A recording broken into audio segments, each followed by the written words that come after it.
नमस्कार दोस्तों, प्रेरक कहानियाँ में आपका स्वागत है और अनुरोध है कि कहानी को अंत तक ज़रूर पढ़ें और लाइक भी करें।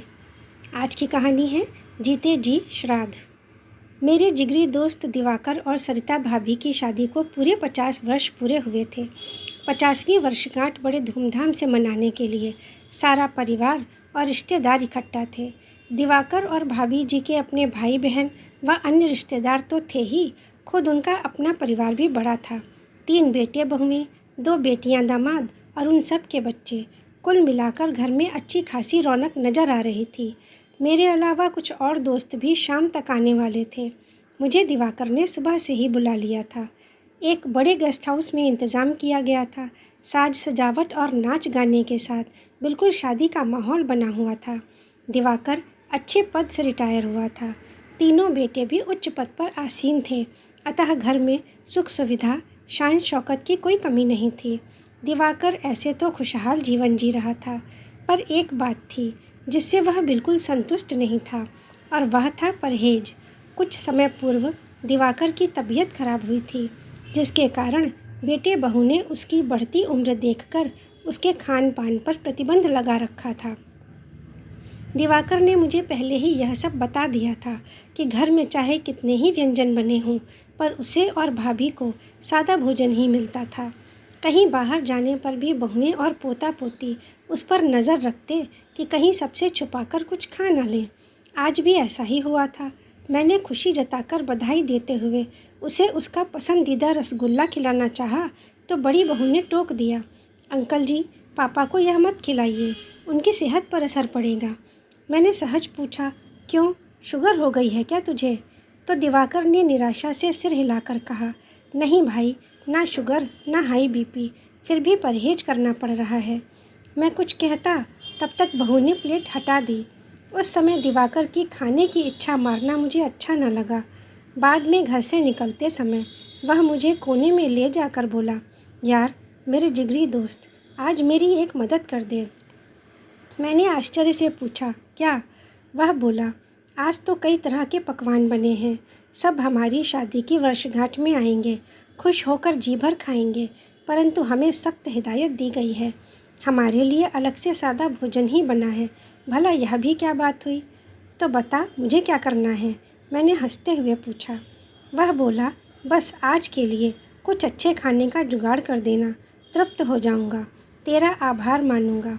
उसे खाने का शौक़ है, यह मुझे तब से पता है जब से हमारी दोस्ती हुई, और आज उसका इस तरह कहना, मन भारी हो गया।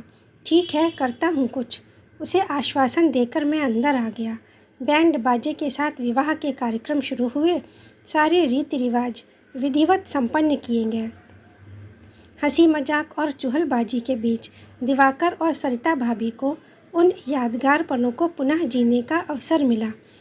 बेटियां बहुएं सजी धजी कभी शादी की रस्में निभाती, तो कभी डीजे पर थिरकती और कभी सेल्फी खिंचवाती नजर आ रही थीं, और बेटे मेहमान नवाजी में लगे हुए थे। ऐसे में मौका पाकर मैंने 2-3 बार दोस्तों के जमघट में दिवाकर को कुछ स्नैक्स और खाना खाते समय कुछ विशेष व्यंजन खिलाए, जो मेरे लिए बहुत कठिन काम था, क्योंकि उसके बेटे आस-पास थे। उसने थोड़ा बहुत भाभी जी को भी खिलाया। इतने मात्र से ही दोनों के चेहरे पर संतुष्टता झलक रही थी। मुझे दुख हुआ कि एक स्वस्थ व्यक्ति को बीमारी हो जाने के डर से स्वादिष्ट भोजन खाने से वंचित कर दिया गया था, जबकि मैं भली भांति जानता था कि दिवाकर जितना खाने का शौकीन है, उतना ही सेहत का ध्यान भी रखता है। सारे कार्यक्रम राजी खुशी संपन्न हुए। सबके जाने के बाद बचे हम दोस्त और दिवाकर का परिवार। देर रात महफिल जमी। सभी ने दिवाकर और भाभी जी के प्रति अपने प्यार भरे उद्गार सुनाए। मेरी बारी आई। मैं कवि हूँ, कविताएं ही मेरे जीविकोपार्जन का आधार हैं, अतः कविता के माध्यम से मैंने भी अपने भाव व्यक्त किए। उसके परिवार को बधाई दी कि उन्होंने अपने माता पिता के लिए इस दिन को एक यादगार दिन बनाया। फिर विषय को बदलते हुए मैंने कहा, एक छोटा सा प्रस्ताव है, कहना चाहता हूँ। सभी के चेहरे पर उत्सुकता झलकी। मैंने उसके बड़े बेटे से कहा, जैसे आज का आयोजन किया, वैसे ही एक दिन उनके जीते जी श्राद्ध का आयोजन भी कर लो। बेटे के चेहरे पर रोष उभर आया। भाभी जी नाराज़ होकर कहने लगी, क्या भैया, कैसी अशुभ बात कर रहे हैं? मैंने हंसते हुए कहा, अरे आप सब नाराज़ ना हो, मैं किसी उद्देश्य से यह बात कह रहा हूँ, और केवल दिवाकर नहीं वरन हम सबके लिए भी।